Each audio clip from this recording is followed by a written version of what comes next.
Welcome to all of you to the 9th Pan-African Congress here in Lomé. My name is Eric Agnero for Towards Freedom. I'm joined by two gentlemen from two different parts of Africa, but still united in the spirit of Pan-Africanism. I'll start with my friend here. Thank you so much. I'm Tulu Alfred, the chairman of Pan-African Congress, Kenyan chapter, and I'm happy to be here. Moi, mon nom c'est Bakoussam Rodolphe. Je suis le directeur exécutif d'un think tank qui est en train de se mettre en place du nom de Africa Power Lab. Okay. Alors, we'll start with you, Tulu. Yes. Coming from East Africa, first of all, what are your impressions from East Africa to West Africa? Are you still in Africa? Wonderful, and I want to give it to them, the organizers. Is one of the best organized congresses, and it's also nice to travel all the way from East Africa to West Africa and meet our fellow Africans together with Africans who came all the way from the diaspora, South America to be precise.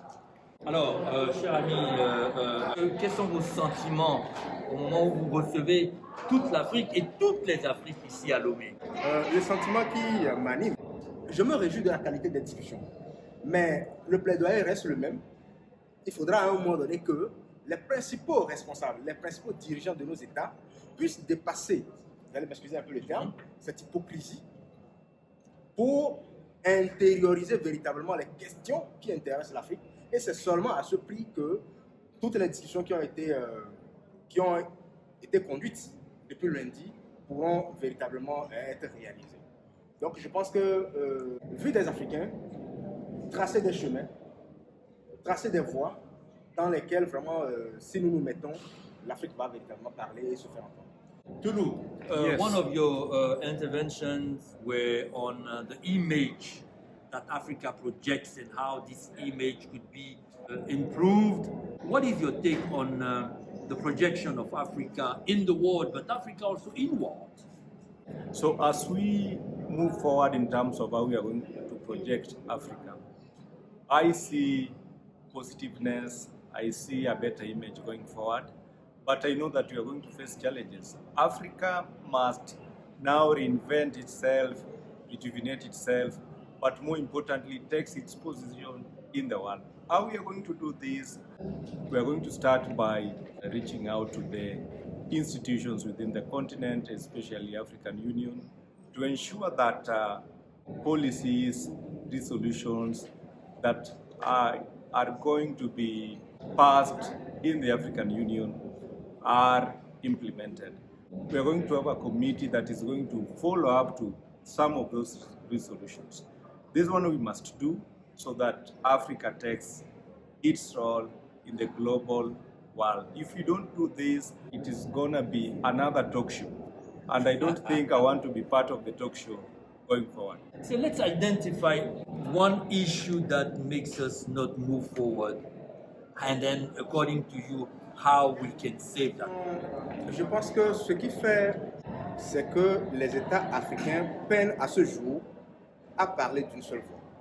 Nous avons des institutions qui nous représentent. Nous avons l'Union africaine. Et au plan sous-régional, nous avons plein d'organisations. Mais quand vous rentrez dans toutes ces institutions, vous vous rendrez compte que l'Afrique a du mal à parler d'une seule voix. Et puis cette situation fait que ça nous suit même à l'extérieur de l'Afrique. Dans le système des Nations Unies, c'est pareil.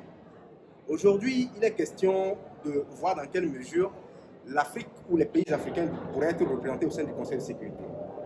Mais vous constatez que au moins 2 sièges permanents. Mais les questions qui se posent, même si nous adoptons ou même si nous gagnons ces 2 sièges, quel pays va prendre ces sièges? Donc, sur toutes ces questions-là, on a encore du mal à trouver un consensus. Et même quand vous regardez les discussions, les pays africains sont tellement individualistes. Or, aujourd'hui, dans les rapports politiques mondiaux, il est impossible de peser quand nous allons en groupuscule. Quand vous prenez nos pays, géographiquement, politiquement, financièrement, diplomatiquement, nous ne pesons pas assez. Donc si nous avons une politique commune, je pense que ça va véritablement donner quelque chose. Je prends juste l'exemple de l'Union européenne aujourd'hui. Quand vous regardez l'Union européenne, il y a carrément comme une sorte de ministre des Affaires étrangères de l'Union européenne. Et ça fait que cette institution peut véritablement parler. Ce sont des aspects qui nous manquent et je pense que c'est ça le véritable blocage qui fait qu'on peut pas avancer. Bakoussam is saying that the lack of unity is one of the hurdles that we should surmount.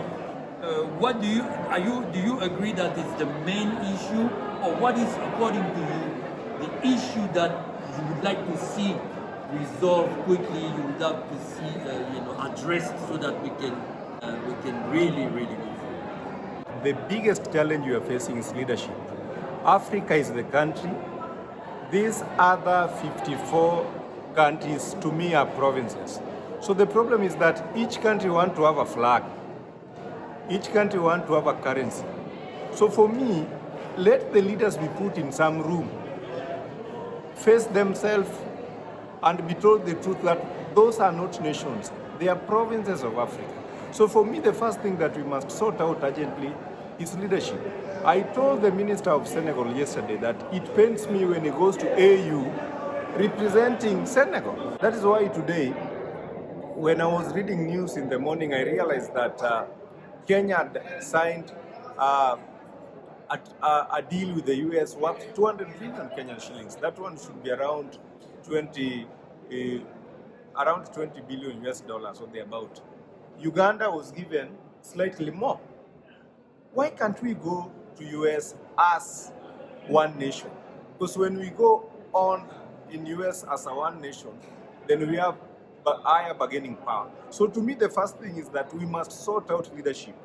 It is leadership that has led to the myriad of challenges that we are facing, including coups, food insecurity, infrastructural challenges, among others, because each person wants to be at the top. When you want to be at the top, then you cannot sort out these issues. Number two is unity. You know, it pains me at times that they are more French than France itself. You know, it's very bad. And the East Afrikaners and also the Southern Africans think that they are more Britons than the Britons themselves. This is a narrative that we must change. He must be proud to be an African first before he become a French. And I must be proud to be an African before I become a Briton. Unless we discuss this issue of Francophone, Amharic, and Anglophone, we are going nowhere. These are some of the issues that we must solve urgently and immediately. We must put to task our Council of Ministers, especially the Foreign Affairs Ministers, so that whenever they go to African Union, they speak to African issues. Let them not speak to these small enclaves, these small countries. Gambia is like a district in Kenya. Togo is a very small country if you were to put it in Kenya. It could be a county like Migori County. You go to Benin, the same story. So we need all these enclaves to be provinces of Africa. Then we have one currency, one foreign policy, one military, the way Kwame Nkrumah told us. If you do this, then we can be able to face America. So it is a very small economy if you compare it vis-a-vis America. These are the things that we must do urgently and talk to our youth, younger generation like them, to then accept and adopt Pan-Africanism. All right, so the last word to finish, maybe in 1 or 2 minutes, your expectation, your wishes after this wonderful, to me it was a great meeting. And it's not easy for government that have been criticized of not being democratic and so to open up, and then to see, here I am, with my flaws, is democracy, rule of law, or whatever other criteria from the West a condition for unity, or we should unite no matter what and who we are? Moi, je n'ai rien contre la démocratie, parce que la démocratie emporte ce qu'on appelle communément les droits de l'homme. Mais les droits de l'homme, quoi qu'on dise, n'est pas une invention occidentale. On ne nous a pas enseigné les droits de l'homme. Au cours de ce congrès, nous avons écouté des communications sur la première charte mondiale des droits de l'homme, la charte de Kukafonga. Et donc ça veut dire que nous connaissons les droits de l'homme, quand bien même nous ne pratiquons pas la démocratie à l'occidental. Ça veut dire aussi que nous pouvons faire le pas sans nécessairement chercher à régler le problème de démocratie d'abord. Donc la démocratie ne devrait pas, à mon sens, constituer un obstacle. Tout est question de leadership. Regardez un peu sur le continent. Nous regrettons aujourd'hui un leader panafricain comme Kadhafi. Kadhafi, c'est quelqu'un qui a porté cette vision de voir notre continent se fédérer. Malheureusement, il est parti. Mais avant qu'il ne parte dans son pays, Kadhafi a été contesté comme quelqu'un qui ne pratique pas vraiment la démocratie. Aussi bien dans son pays que sur le plan international, si vous voulez. Mais c'est quelqu'un qui avait cette vision-là. Donc ça m'amène à dire tout simplement qu'aujourd'hui, ce qu'il nous faut, c'est plus la volonté des leaders. C'est plus la volonté politique. C'est plus que nos dirigeants dépassent cette individualité, cet égoïsme et cette hypocrisie au-delà de tout. Beaucoup sont conscients, beaucoup partagent l'ambition, mais manquent d'initiative. Donc, tel que Lomé a organisé cet événement, c'est de voir dans quelle mesure d'autres aussi dirigeants peuvent épouser l'idée, et donc comme ça on pourra véritablement aller à l'avant et puis réaliser cet idéal d'unité dans l'intérêt de l'Afrique. Democracy, rule of law, and all these criteria important before we get united, or we can still get united and improve on those. So to me, what is important for me is that the quality of life that an African is going to live, whether we use democracy or any form of government, to me what is very critical is that we must ensure that the African has quality of life. If we can get those, to me I will not really care about this democracy issue. If you are going to have food on the table, you are going to have your kids go to school, you have quality health, there's longevity of life, there's entrepreneurial opportunities for you, there's social protection for maybe people who are not able to get that. Then to me, I think that's important. But that one does not mean that we are going to negate fundamental freedoms and liberties. We must look to those Bill of Rights, because I don't see the need of talking of human rights when I don't have that very food. Unity is needed urgently, because in that table that they are going to unite as Africans, I want to believe that those are the things they are going to discuss.